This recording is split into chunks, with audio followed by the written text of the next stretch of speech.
Bonjour, prions ensemble devant Dieu.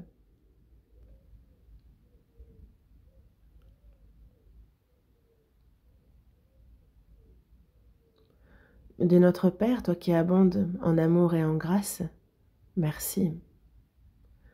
Nous étions voués à mourir à cause de nos péchés et de nos iniquités, mais par le précieux sang du Seigneur, tu as parfaitement lavé tous nos péchés, tu nous as pardonnés, tu as fait de nous tes enfants saints. Merci pour cette grâce. Et que le reste de notre vie, tu nous guides, Seigneur. Protège-nous, éduque-nous, que nous puissions vivre pour ta gloire, pour ton évangile. Merci pour cette occasion précieuse de pouvoir participer à ton œuvre. Aujourd'hui, nous qui avons reçu le salut par le précieux sang du Seigneur versé pour nous, sommes réunis devant toi. Seigneur, merci de nous permettre de partager la communion sainte par ta parole. Merci pour ce temps précieux, qu'à travers ce moment, nous puissions connaître quelle est ta volonté, sainte, ce qui est bon, agréable et parfait à tes yeux. Réveille cela dans notre cœur, que ta parole, Dieu, nous fortifie, nous console, nous encourage dans notre cœur, et que ta grâce soit également donnée à tous ceux qui ne sont pas avec nous aujourd'hui. Et il y a la retraite d'été qui continue aussi d'agir, et que de nombreuses âmes soient appelées à ta parole, qu'à travers cette retraite, ils puissent être sauvés. Nous avons besoin de ton aide, et que tu sois glorifié. Qu'à travers cette retraite, les saints se sacrifient ensemble, soient unis, et qu'à travers cela, tu puisses accomplir le bien. Nous avons besoin de ton aide, que chacun puisse grandir, mûrir dans la foi.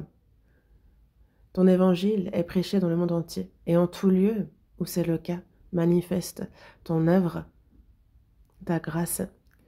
S'il y a parmi nous des membres faibles, malades, accompagne-les, soutiens-les, et quelle que soit la situation, qu'ils ne soient pas découragés, mais qu'ils se confient davantage en toi, Seigneur, et qu'ils puissent vivre en toi. Qu'aucun de nous ne chancelle, qu'aucun de nous ne s'éloigne. Du début jusqu'à la fin, nous nous en remettons à toi, Seigneur, et nous avons prié au nom du Seigneur Jésus qui nous a sauvés. Amen. Genèse, chapitre 2, verset 24.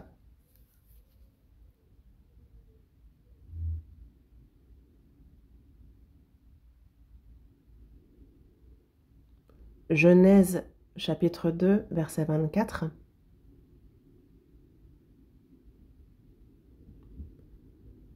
Versets 24 et 25. Lisons ces deux versets ensemble. C'est pourquoi l'homme quittera son père et sa mère et s'attachera à sa femme, et ils deviendront une seule chair.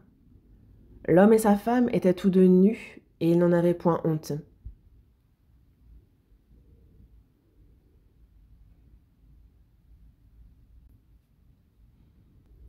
Nous venons de lire donc la Genèse chapitre 2 verset 24, et aujourd'hui j'aimerais donc vous parler de l'unité de la foi des saints. C'est le titre de ce sermon.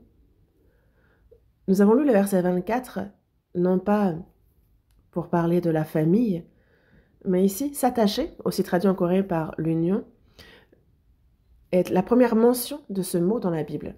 Et quand on étudie la Bible, quand on l'interprète, il y a cette loi de la première mention.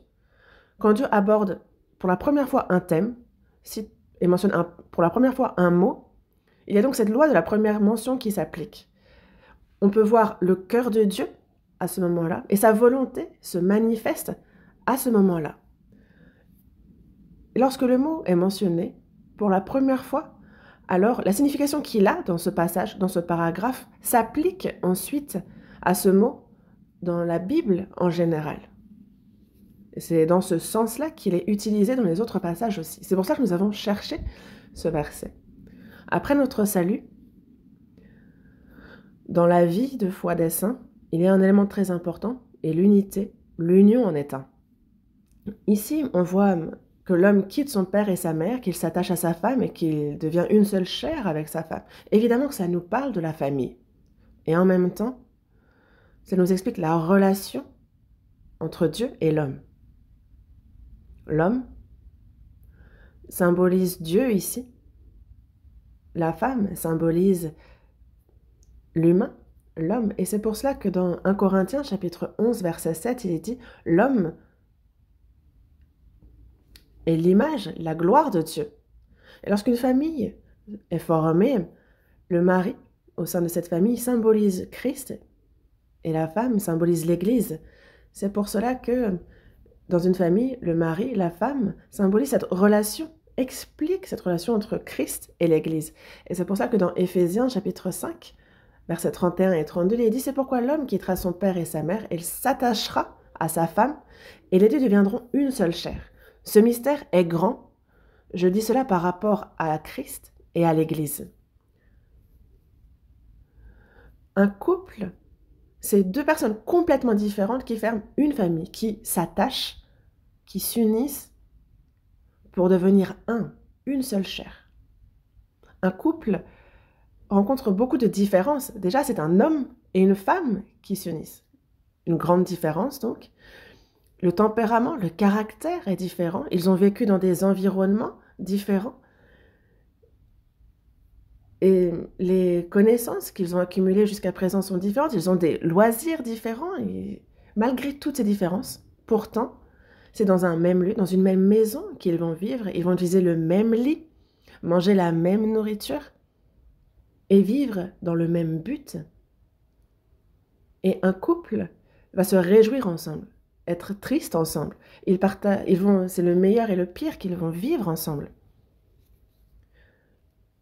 Ils vont s'unir, devenir une seule chair, se ressembler de plus en plus. Et lorsque un couple vit, mais ça fait une dizaine d'années qu'ils sont mariés, on voit le mari qui ressemble à la femme et inversement. On le dit, vous pourrez l'entendre, ah, vous vous ressemblez. Bon, on ne vous a jamais dit ça?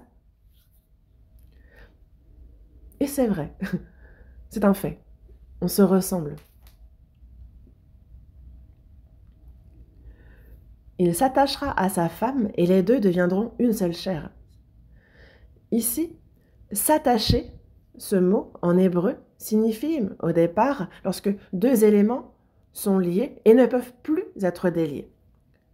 Cette unité, cette union, il y a deux éléments complètement différents qui se retrouvent et qui ne forment plus qu'un. On parle ici de cette unité, de cette union. Et tous deux deviendront une seule chair. L'unité, l'union, c'est donc deux personnes qui vont s'attacher au point qu'il n'y ait plus un seul espace. Ils vont être collés l'un à l'autre parfaitement. Et c'est de cette union-là dont on parle. Et c'est pour cela que dans la Bible, lorsque dans d'autres passages, on voit ce même mot en hébreu, c'est donc des fois traduit différemment, s'attacher, l'union, se lier. On le voit dans Ruth, lorsqu'il y a Naomi qui veut quitter la terre de Moab et qui a ses deux belles-filles, l'une, Orpa va retourner en terre de Moab. Ruth, elle, au chapitre 1, verset 14, dit que Ruth s'attacha à elle. C'est le même mot. Orpa, elle, baisa sa belle-mère et retourna à Moab. Ruth s'attacha à elle. Parce que Ruth dit, ne me propose pas de te laisser, de retourner loin de toi. Dans Ruth, chapitre 1, versets 16 et 17, voici ce que Ruth dit. Ne me presse pas de te laisser, de retourner loin de toi. Où tu iras, j'irai. Où tu demeureras, je demeurerai. Ton peuple sera mon peuple et ton Dieu sera mon Dieu. Où tu mourras, je mourrai. Et j'y serai enterré.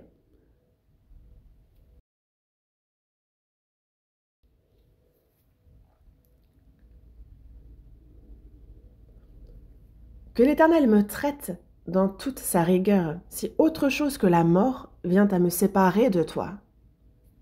Voici la réponse de Ruth ici. Et quand on voit cela, elle dit, où tu iras, j'irai. Où tu demeureras, je demeurerai. Ton peuple sera mon peuple. Ton Dieu sera mon Dieu. Elle la suit par la foi, pour la foi. Où tu mourras, je mourrai, et j'y serai enterré. Il n'y a que la mort qui pourrait venir me séparer de toi. Et c'est ça, s'attacher. C'est donc collé parfaitement. On ne peut plus le séparer.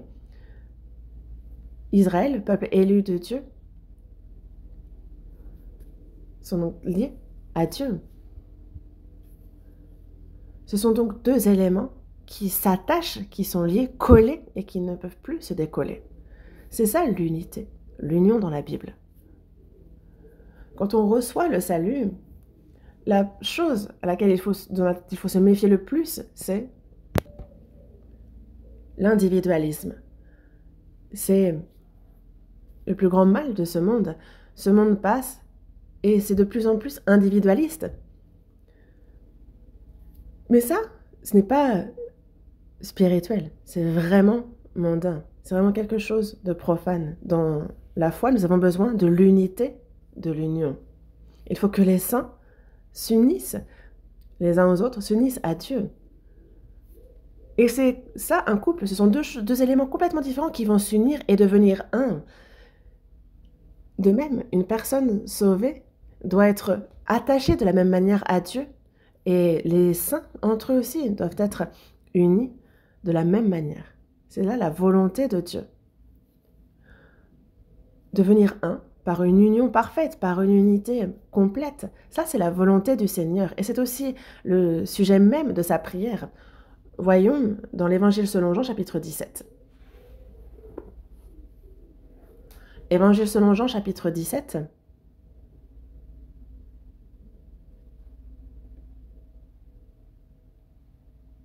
Évangile selon Jean, chapitre 17.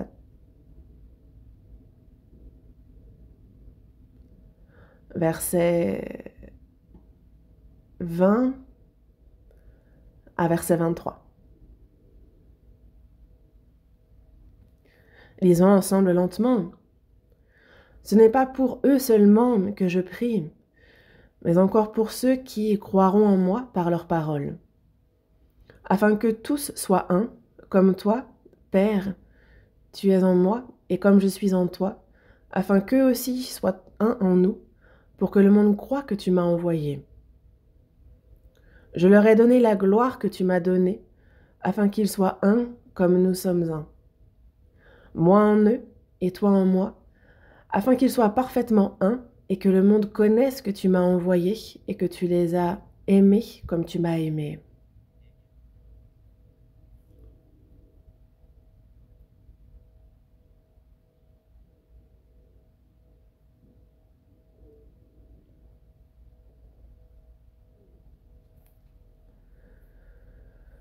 Ce chapitre 17 de l'Évangile selon Jean, c'est donc la veille de la mort de Jésus sur la croix.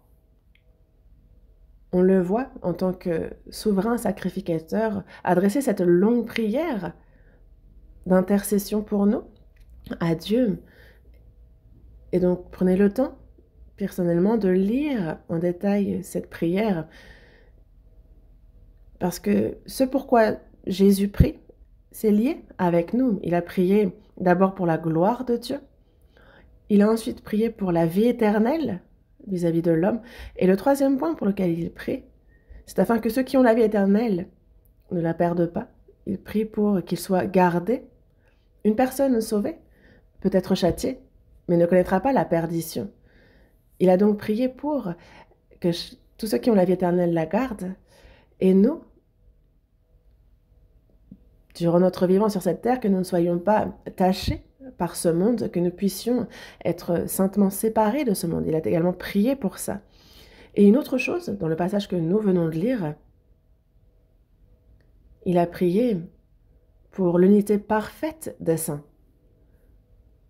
Pourquoi avons-nous besoin d'être parfaitement un pour la prédication de l'Évangile dans le monde? Sans une parfaite union, sans être parfaitement un, cela ne se passera pas. Et finalement, en dernier, il prie pour que les saints participent à la gloire de Dieu. Jésus est le souverain sacrificateur qui intercède pour nous. Et on voit ici donc le thème même de la prière de Jésus. Il souhaite que les saints soient parfaits parfaitement un. Et il a prié Dieu ici pour cela. Verset 20, « Ce n'est pas pour eux seulement que je prie, mais encore pour ceux qui croiront en moi par leur parole. » Donc, non pas seulement pour les disciples qui se tenaient devant Dieu, mais encore pour ceux qui croiront en moi par leur parole. Dans l'histoire de l'Église, on voit l'Évangile prêché par les disciples, des hommes y croire, prêcher, croire, et donc ça se propage. Et donc il prie ici pour tous les hommes de ce monde. Afin que tous soient un, comme toi, Père, tu es en moi, et comme je suis en toi. Afin qu'eux aussi soient un en nous, pour que le monde croie que tu m'as envoyé. On voit ici que le « un » est répété au moins à 4 reprises dans ce verset. Afin qu'eux aussi soient un en nous. Verset 22 également. Afin qu'ils soient un comme nous sommes un. Nous sommes un. Il y a donc le Père, le Fils et le Saint-Esprit. Dieu, Jésus, le Saint-Esprit, qui sont un. Et il fait cela afin que nous aussi, nous soyons un. Ils sont parfaitement un. Et on voit ici Jésus prier pour notre union parfaite également. Le but de notre unité, de notre union, c'est afin d'être parfaitement un, comme Dieu, Jésus et le Saint-Esprit sont eux-mêmes un. Verset 23, au milieu du verset, « Afin qu'ils soient parfaitement un ».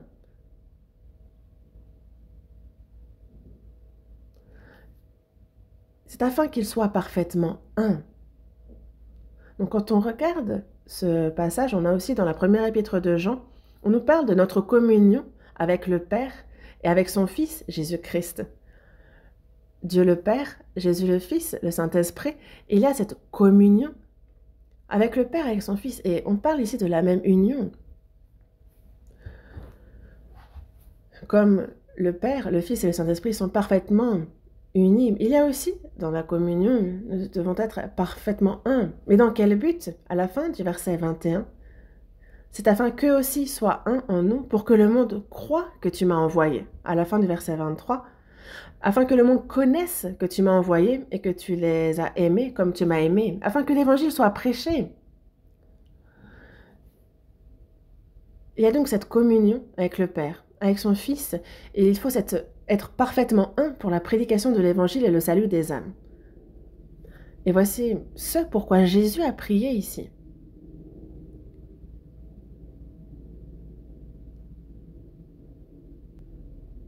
Une parfaite union, être parfaitement et complètement un. C'est la volonté du Seigneur. C'est ce pourquoi encore maintenant il prie. C'est un sujet de prière pour lui. Et ça, nous, il faut y réfléchir profondément. Mais alors, dans ce cas, quand on réfléchit à ça, il faut déjà être parfaitement un avec Dieu. Et ensuite, il faut que les saints, entre eux, soient parfaitement un. Mais si on y réfléchit, nous et Dieu sommes tellement différents. Lui est le Créateur et nous sommes les créatures, n'est-ce pas? Nous sommes donc deux éléments qui ne pouvons pas être un.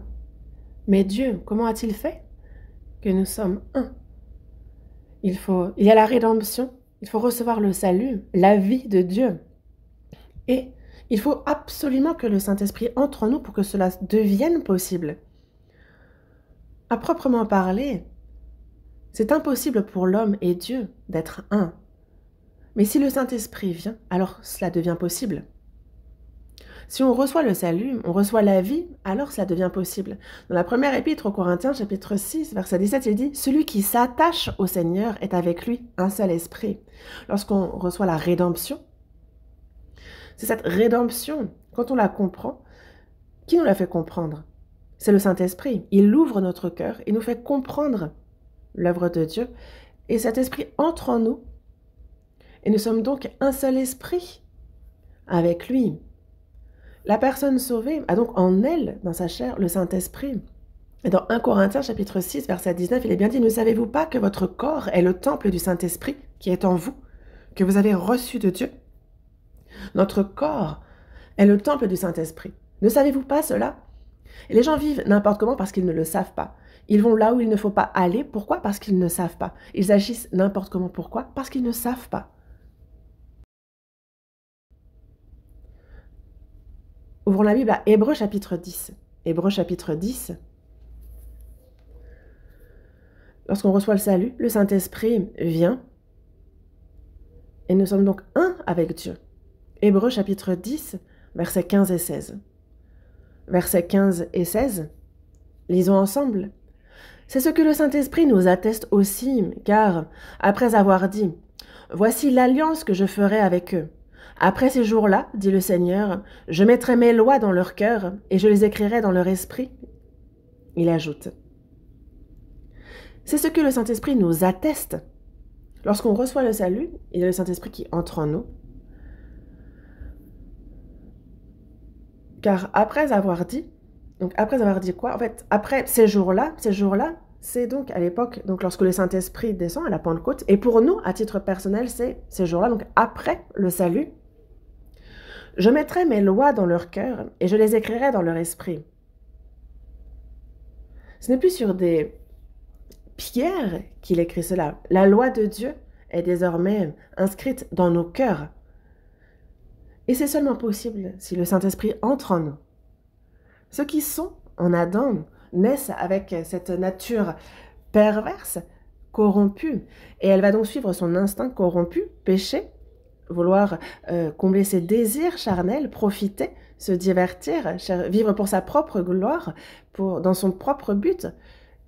Comment une telle personne pourrait-elle aimer le Seigneur? Comment pourrait-elle prendre le Seigneur pour maître? Comment pourrait-elle obéir à sa parole, à sa volonté? Comment pourrait-elle vivre pour son évangile, pour sa gloire, être dévouée, donner ses biens, tout ce qu'elle possède, se donner elle-même pour le Seigneur? Si on veut connaître un tel changement, il faut un changement que ça commence à l'intérieur. Il faut recevoir la rédemption, recevoir la vie. Et c'est lorsque le Saint-Esprit entre en nous qu'alors la parole de Dieu, son cœur, sa loi s'inscrit en nous. Alors son esprit nous fait comprendre sa parole. Il éveille cette parole en nous. Il nous donne un nouveau cœur. Il nous donne un même cœur. Voyons dans Ézéchiel chapitre 11.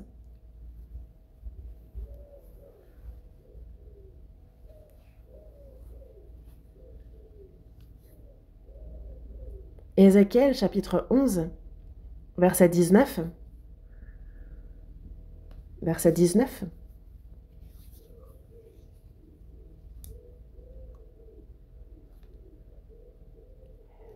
Ézéchiel chapitre 11, verset 19. Lisons ensemble.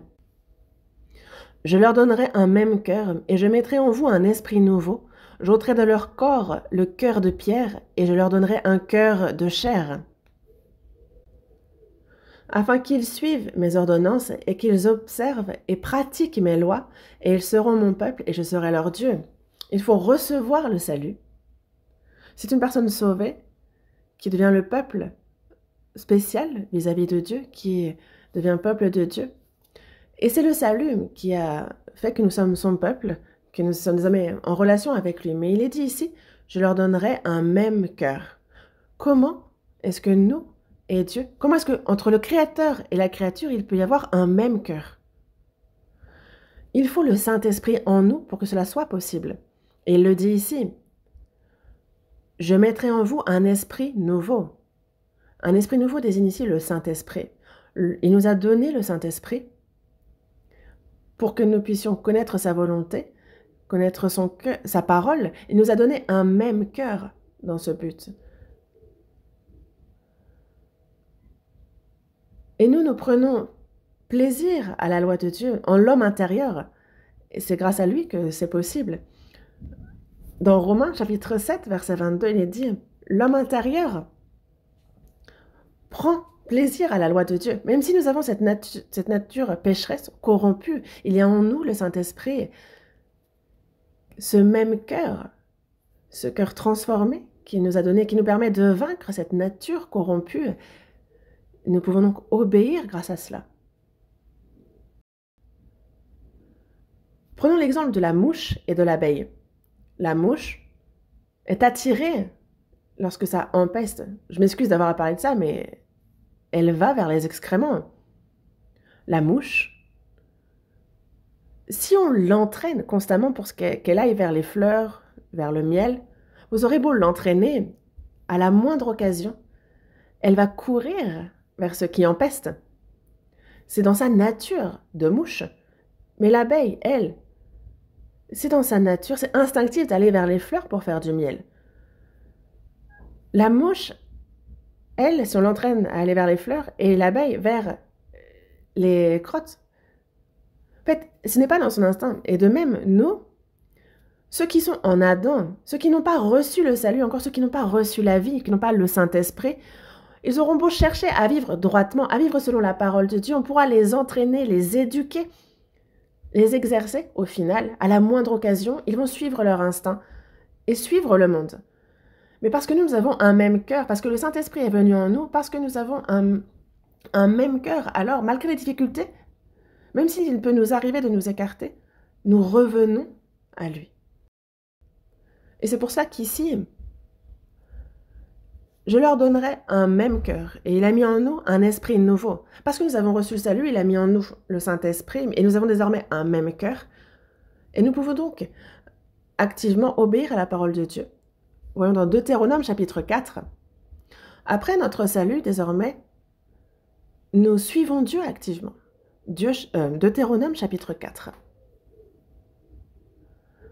Chapitre 4, verset 4.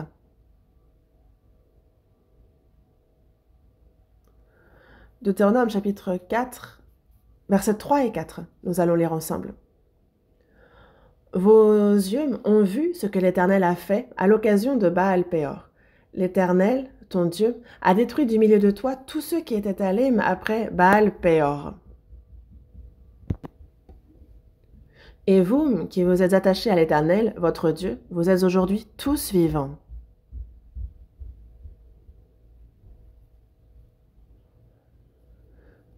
Et vous, qui vous êtes attachés à l'Éternel, votre Dieu,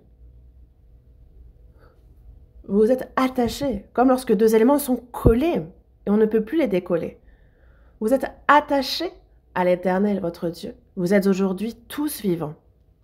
La vie de foi. Si on a reçu le salut, il y a le Saint-Esprit qui est venu, on a un même cœur. Et c'est pour cela que désormais nous pouvons activement nous attacher à Dieu.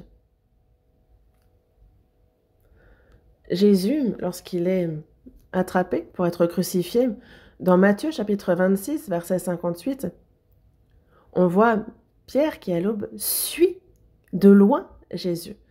Il le renie pourtant 3 fois à la fin. Il disait suivre le Seigneur, étant sur cette trace, il le suivait. Il ne faut pas qu'il y ait donné un seul accès, il ne faut pas qu'il y ait incrédulité, il ne faut pas qu'il y ait de doute. Il ne faut pas laisser accès, le moindre interstice, le moindre espace pour donner accès au diable. Israël, dans le désert, dans Deutéronome chapitre 25, verset 18, on voit qu'il y avait ceux qui traînaient les derniers. Et eux, ils étaient las, épuisés, et ils ont été poursuivis par les Amalécites. Lorsqu'on est en marche, il ne faut pas être là, épuisé. Il ne faut pas traîner derrière, sinon on devient la proie des Amalécites. Il faut être attaché, collé avec le reste du peuple.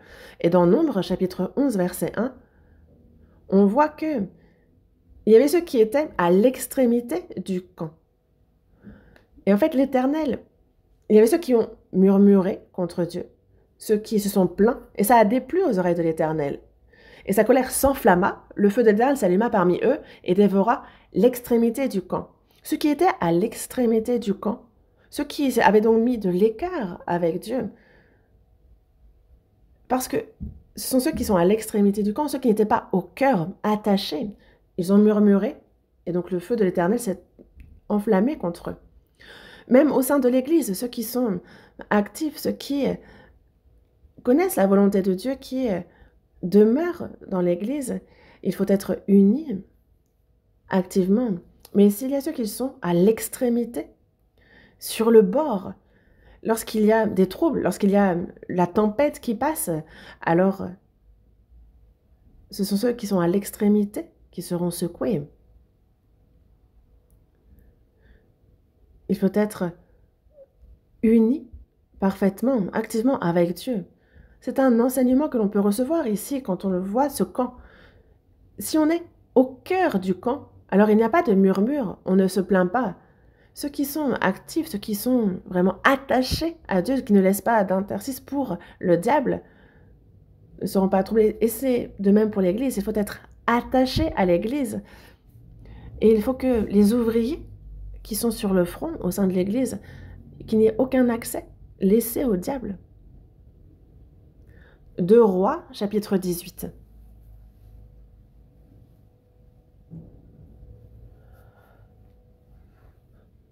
De Rois, chapitre 18, verset 5. Verset 5.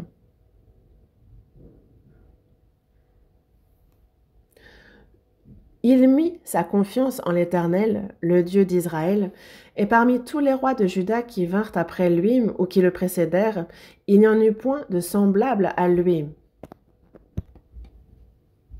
Il fut attaché à l'Éternel, il ne se détourna point de lui, et il observa les commandements que l'Éternel avait prescrits à Moïse, et l'Éternel fut avec Ézéchias, qui réussit dans toutes ses entreprises.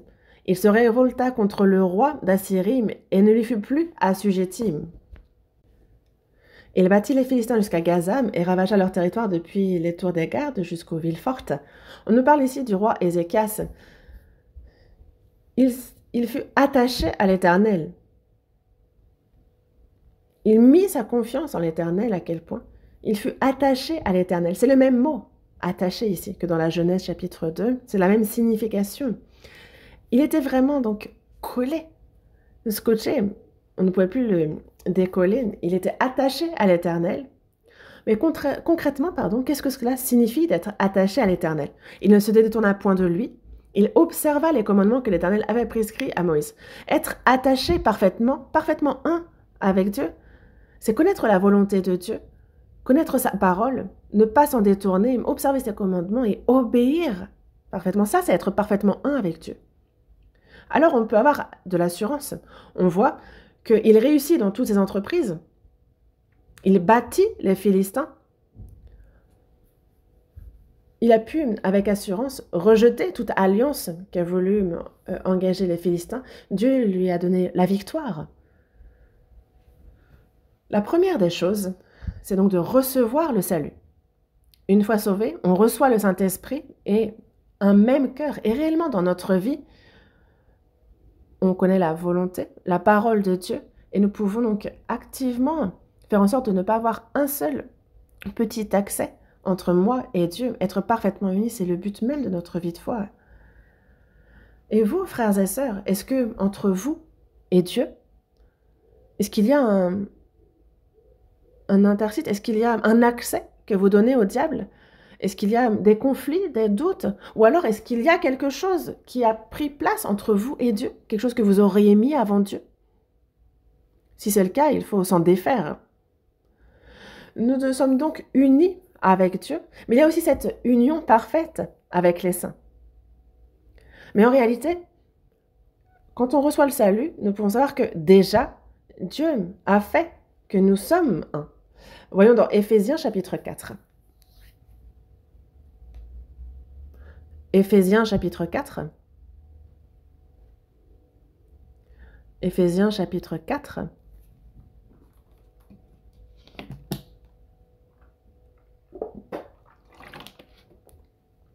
Éphésiens chapitre 4, du verset 3 au verset 6. Lisons ensemble. Vous efforçant de conserver l'unité de l'esprit par le lien de la paix, il y a un seul corps et un seul esprit, comme aussi vous avez été appelés à une seule espérance par votre vocation. Il y a un seul Seigneur, une seule foi, un seul baptême, un seul Dieu et Père de tous, qui est au-dessus de tous et parmi tous et en tous.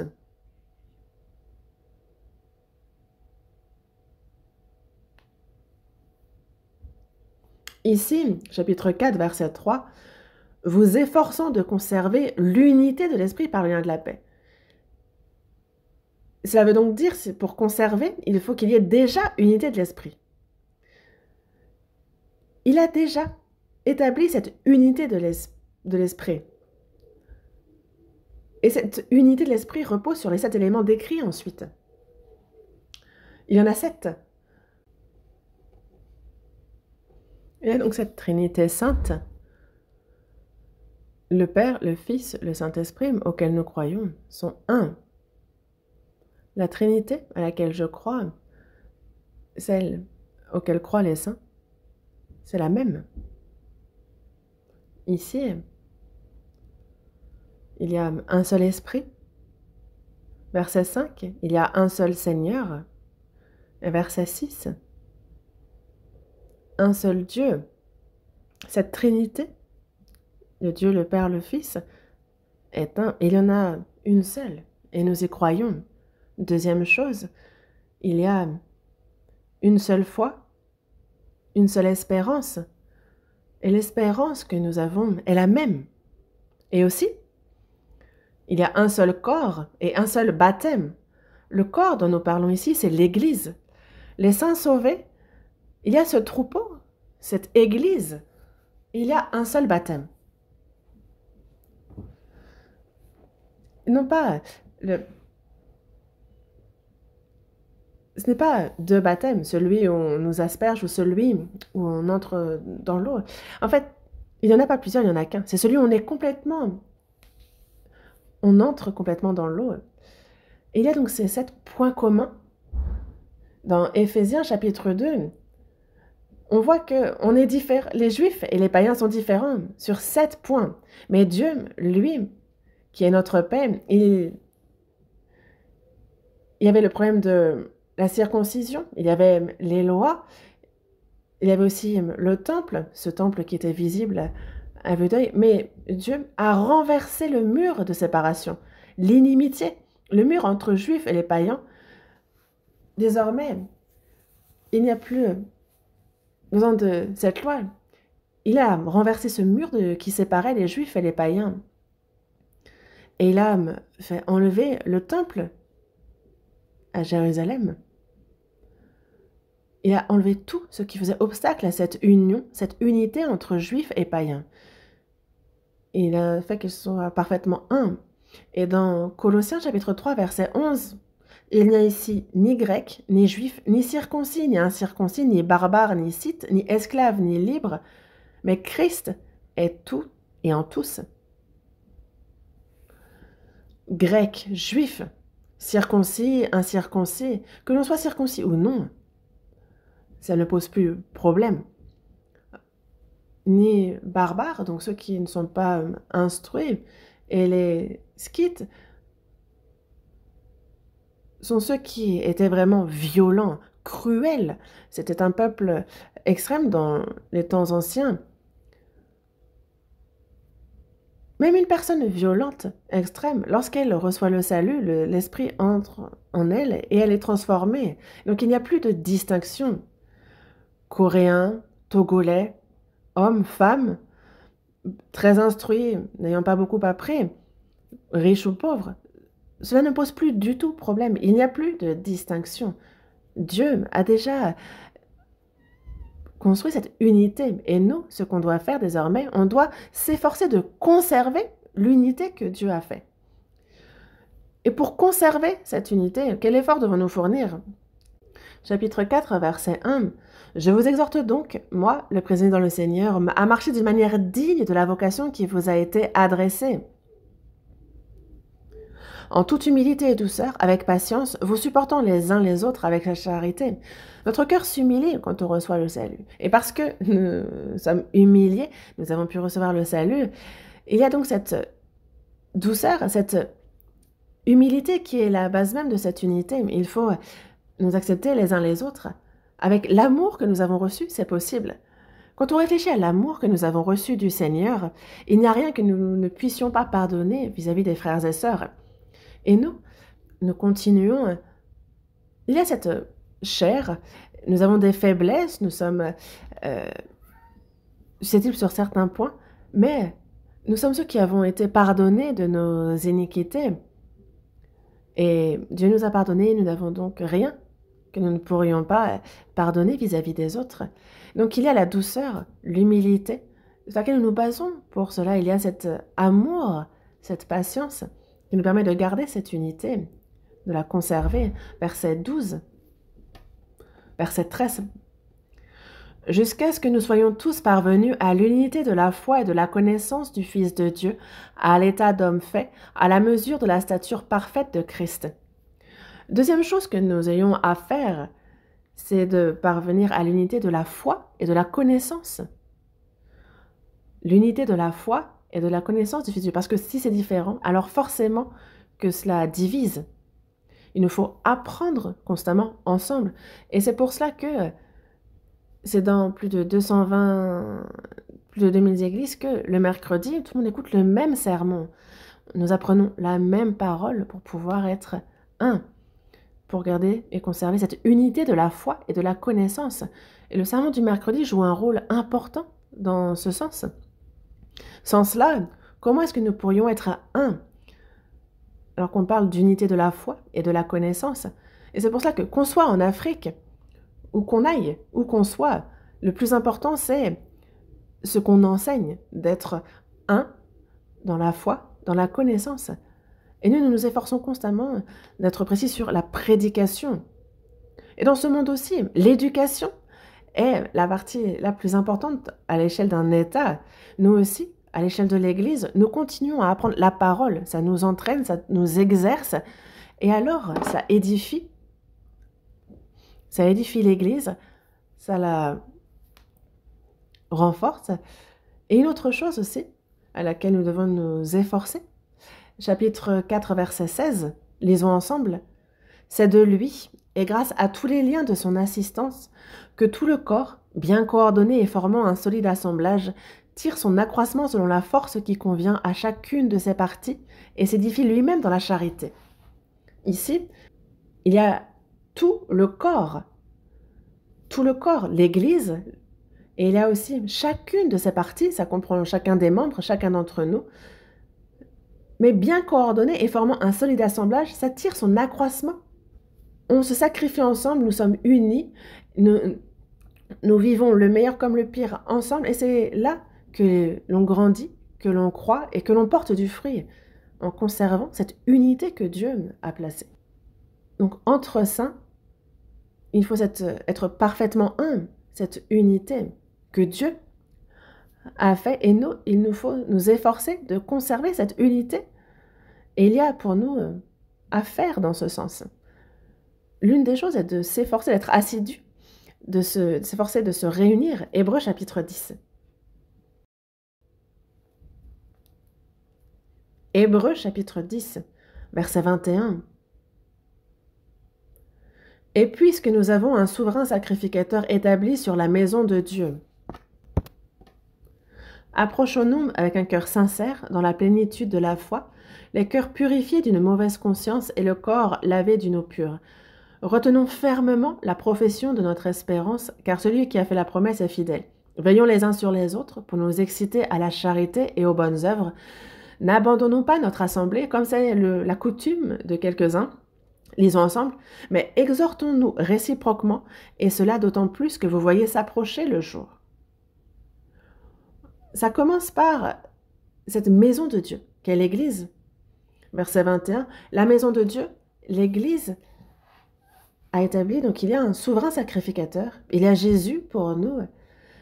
Approchons-nous avec un cœur sincère dans la plénitude de la foi, les cœurs purifiés d'une mauvaise conscience. Ici, on nous parle du salut, le corps lavé d'une eau pure.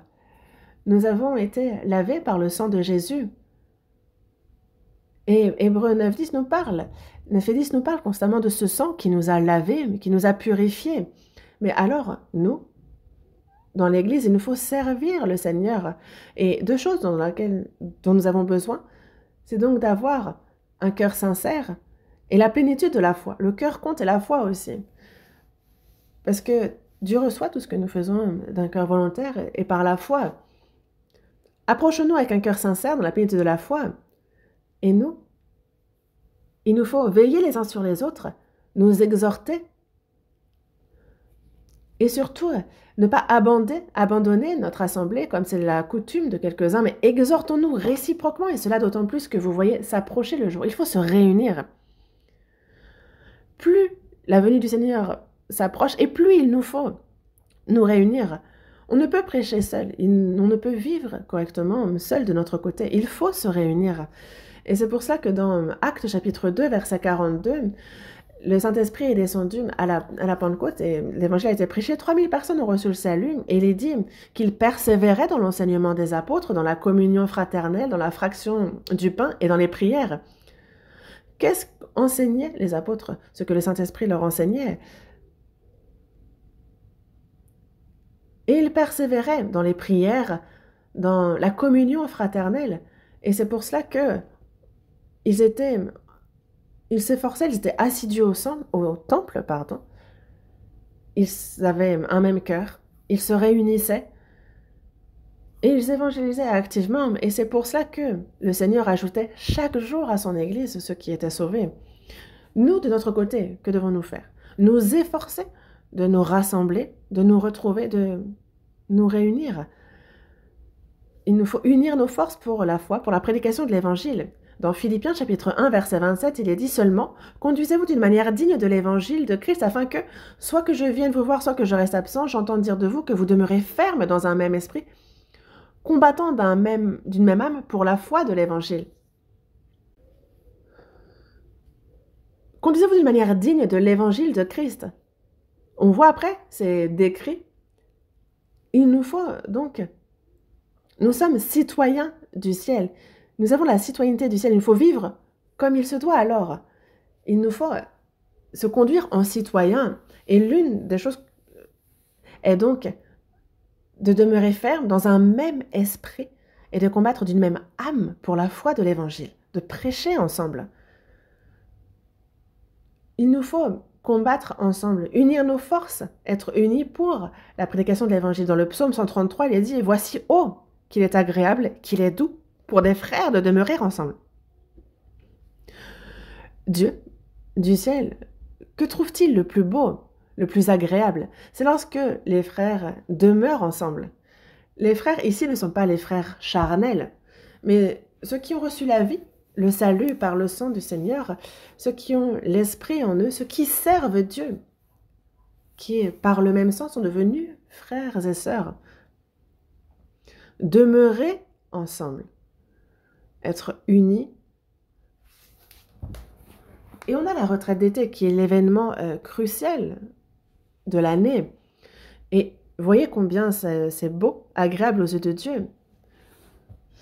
Verset 2, c'est comme l'huile précieuse qui, répandue sur la tête, descend sur la barbe d'Aaron, qui descend sur le bord de ses vêtements.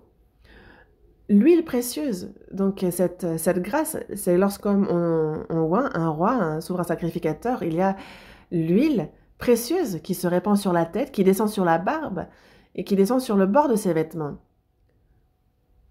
Et au sein de l'Église, il y a l'œuvre, l'enseignement, le Saint-Esprit qui nous guide. Et c'est lorsqu'on demeure ensemble dans l'Église qu'il y a le Saint-Esprit qui œuvre, qui agit et qui, à chacun des frères et sœurs ici et là, il agit en eux. Et c'est comme la rosée de l'Hermon. L'Hermon est haute de 2800 mètres, c'est haut pour Israël. Et il y a donc des neiges éternelles au sommet de l'Hermon. Et la rosée qui descend va donc humidifier, arroser la plaine. Et dans le Proverbe chapitre 19, verset 20, « La colère du roi est comme le rugissement d'un lion, et sa faveur est comme la rosée sur l'herbe. » La rosée qui décrit la grâce. Lorsque les saints demeurent ensemble, alors il y a la grâce de Dieu. Au lieu de la retraite, participer ensemble, être unis, alors il y a l'œuvre du Saint-Esprit, et c'est là où il y a la grâce de Dieu. Dans le psaume 133, quel est le dernier verset? Que nous dit-il? C'est comme la rosée de l'Hermon, c'est là que l'Éternel envoie la bénédiction, la vie pour l'éternité. C'est là qu'on porte des fruits. Lorsqu'on demeure ensemble, il y a l'œuvre du Saint-Esprit, il y a la grâce de Dieu qui est là aussi. Et c'est là où il y a la vie, où il y a les fruits. Et donc nous, pour ça, nous prions ensemble. Dans Exode chapitre 17, on voit le peuple d'Israël qui traverse le désert et il y a Josué qui choisit certains parmi le peuple et qui va combattre les Amalécites. Et il y a Moïse qui a la verge. Et lorsque la verge est en haut, alors il y a Josué qui en bas sur le champ gagnait. Mais lorsque ses bras descendaient, alors il perdait.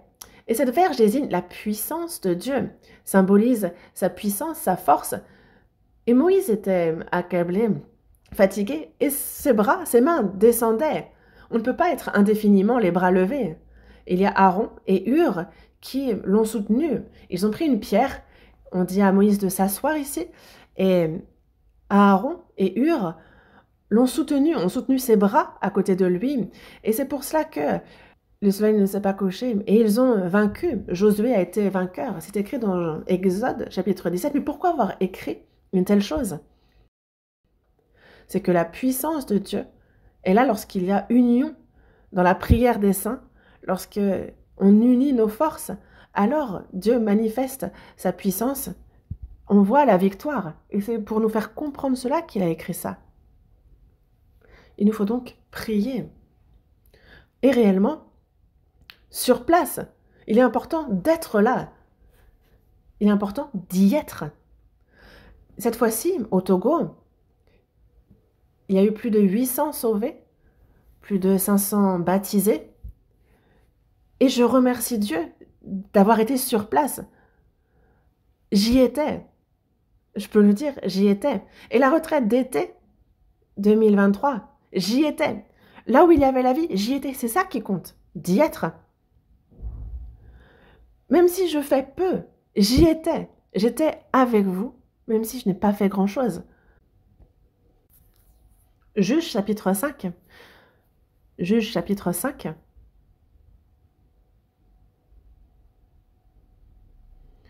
Le chapitre 5 de Juge nous parle de Jabin, roi de Canaan, et son chef d'armée, Sisera. Et il faut les repousser. Et il y a donc la prophétesse Déborah, qui est juge, qui est donc s'unit à Barak pour combattre. C'est ce qui est écrit. Mais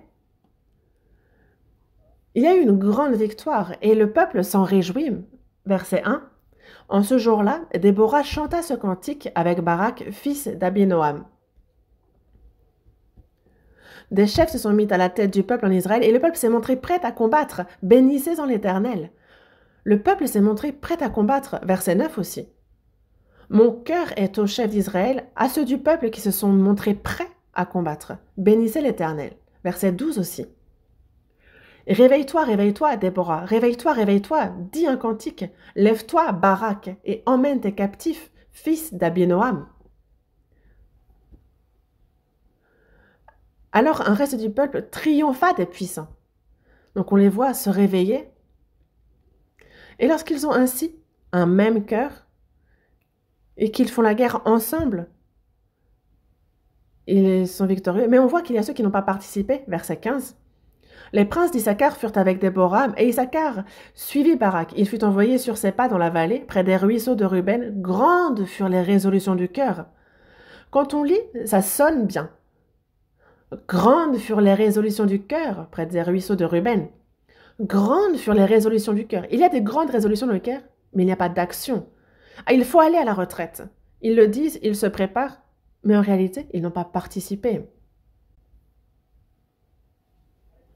Pourquoi es-tu resté au milieu des étables à écouter le bêlement des troupeaux? Au ruisseau de Ruben, grandes furent les délibérations du cœur.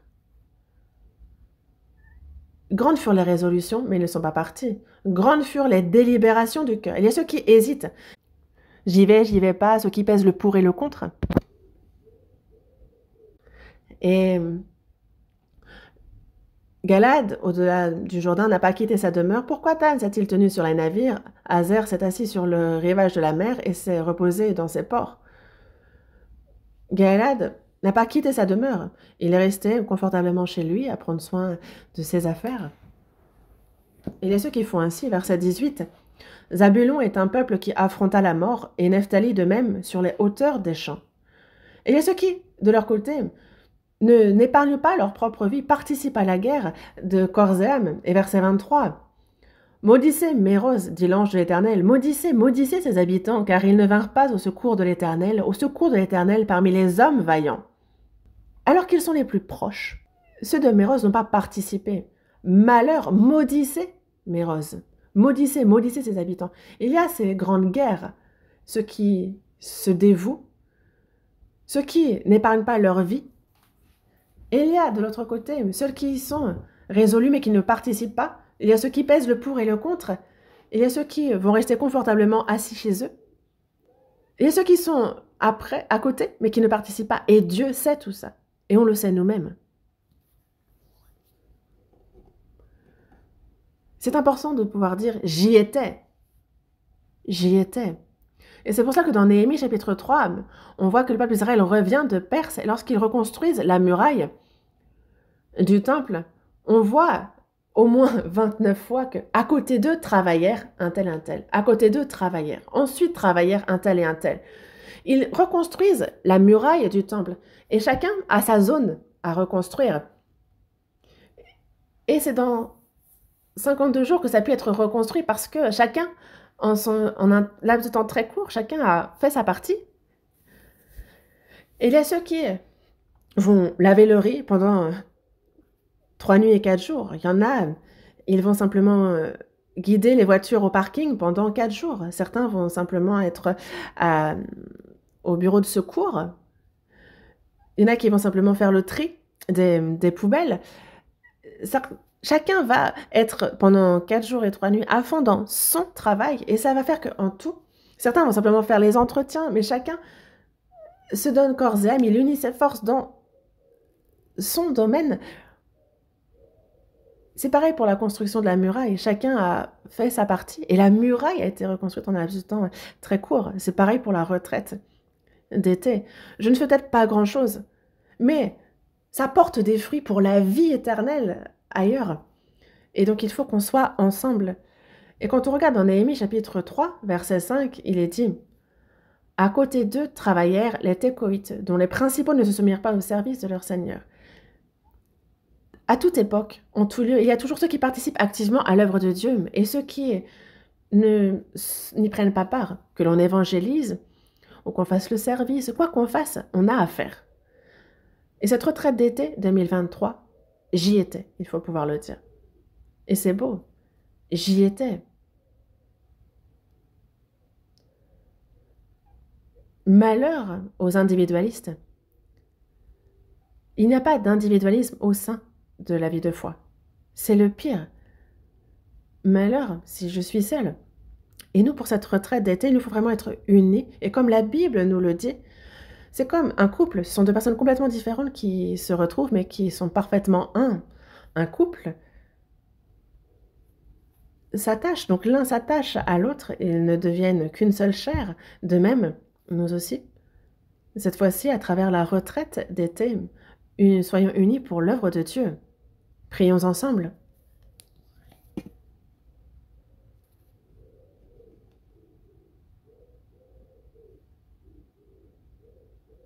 Dieu, merci pour ta grâce, pour ton amour. Nous sommes imparfaits, mais tu nous as sauvés. Tu nous as donné la vie éternelle. Tu nous permets de vivre dans l'espérance. Merci beaucoup. Il y a la retraite d'été qui continue. Sois avec nous, Seigneur. Que de nombreuses âmes participent, marchent devant nous. Sois avec nous. Sois avec ceux qui prêchent ta parole, avec ceux qui conduisent les entretiens, avec les saints. Sois avec eux, Seigneur, pour que chacun puisse, avec assurance, avec sagesse, témoigner qu'ils aient des mots à propos, que les saints soient unis pour accomplir le bien, aide-nous, et que chacun d'entre nous participe pour que, Seigneur, les fruits de la vie puissent être portés de manière surprenante, que nous puissions passer un temps où l'on rend à toi, Dieu, les bienfaits que tu as eus envers nous. Nous en remettons complètement en toi, Seigneur. Nous prions pour cette retraite, pour qu'elle soit gracieuse. Nous avons besoin de ton aide. Nous avons prié au nom de notre Seigneur qui nous a sauvés. Amen.